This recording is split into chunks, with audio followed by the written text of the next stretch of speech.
Salve a tutti, ora vediamo come risolvere un sistema di due equazioni in due incognite usando la regola di Cramer. Questo è un metodo molto automatico. Vabbè, adesso vediamo come si fa. Noi praticamente dovremo scrivere una tabella di coefficienti. Ah sì, all'inizio bisogna mettere il sistema in questa forma, tenendo i numeri senza le x e senza le y dall'altro lato, proprio in questa forma così. E noi dovremo fare praticamente delle tabelle, la tabella dei coefficienti. Queste tabelle si chiamano matrici e poi dalle matrici si può calcolare il determinante della matrice. Il determinante è un numero che viene calcolato a partire dalla matrice, che è una tabella di numeri. Comunque questo era solo per avere i termini, le parole. Adesso scriviamo, allora qui scriviamo D, chiamiamolo D, semplicemente che è il determinante di una matrice, la matrice prendendo questi coefficienti qua, 8, meno 5, meno 12, 7. Per indicare che calcoliamo il determinante, solo una notazione, scriviamo così due barre verticali.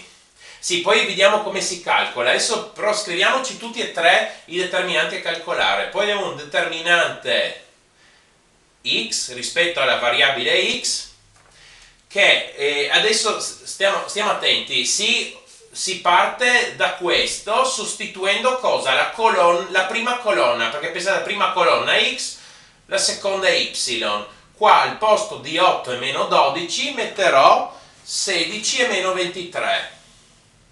La colonna metterò questi valori qui, e meno 5 e 7 li scrivo come sopra.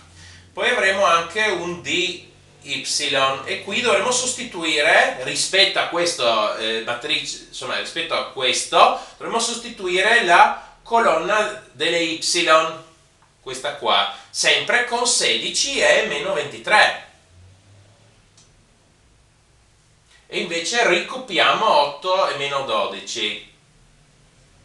Dobbiamo guardare questa di partenza, oppure se volete questi coefficienti che abbiamo qui.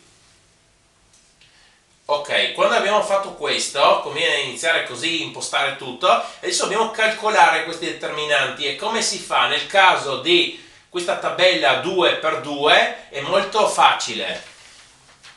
Si prende questo per questo meno questo per questo, quindi attenti ai segni.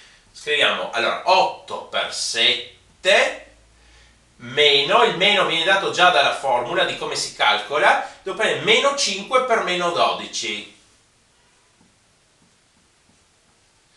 Adesso vediamo anche gli altri e poi calcoliamo. Allora dobbiamo fare 16 per 7 meno, il meno mi viene dato da come si calcola il determinante, meno 5 per meno 23. Poi ho questo qui, 8 per meno 23 meno 16 per meno 12. Allora, avevo già fatto i calcoli prima. Comunque qua, vabbè, 8 per 7 è 56. Attenzione ai segni, meno per meno per meno, ci sono 3 meno, mi danno meno. 5 per 12 è 60. 16 per 7 fa 112. Meno, meno, meno, ce ne sono 3, allora mi viene fuori meno. 5 per 23, 115. 8 per meno 23 fa meno 184. Qui abbiamo meno per meno, ce ne sono solo 2, allora ottengo un più. 16 per 12 è 192. Allora 56 meno 60 è meno 4. 112 meno 115 è meno 3. E questo qua, meno 184 più 192 è uguale a 8. Ah sì, attenzione a una cosa, se qua questo D ottenevo 0, significa che il sistema non è determinato, Allora, ci sono tre casi: o ottengo una sola soluzione da un sistema, oppure nessuna soluzione o infinite soluzioni. Questo l'ho spiegato nell'altro video. Se qui trovo che il d uguale a 0, non siamo nel caso in cui trovo una sola soluzione. Allora bisogna vedere, andate a vedere in quell'altro video come si fa capire le soluzioni. Allora, adesso siamo quasi alla fine. Questo metodo è molto automatico. Adesso posso semplicemente calcolare direttamente le mie soluzioni. X è uguale a dx fratto d. Prendo dx che è meno 3 fratto d che è meno 4, meno diviso meno mi dà più e ottengo 3 quarti. Questo l'abbiamo già trovato x, e adesso ancora y, analogamente sarà dy fratto d. Dy è 8 fratto meno 4, più diviso meno fa meno, 8 diviso 4 fa 2.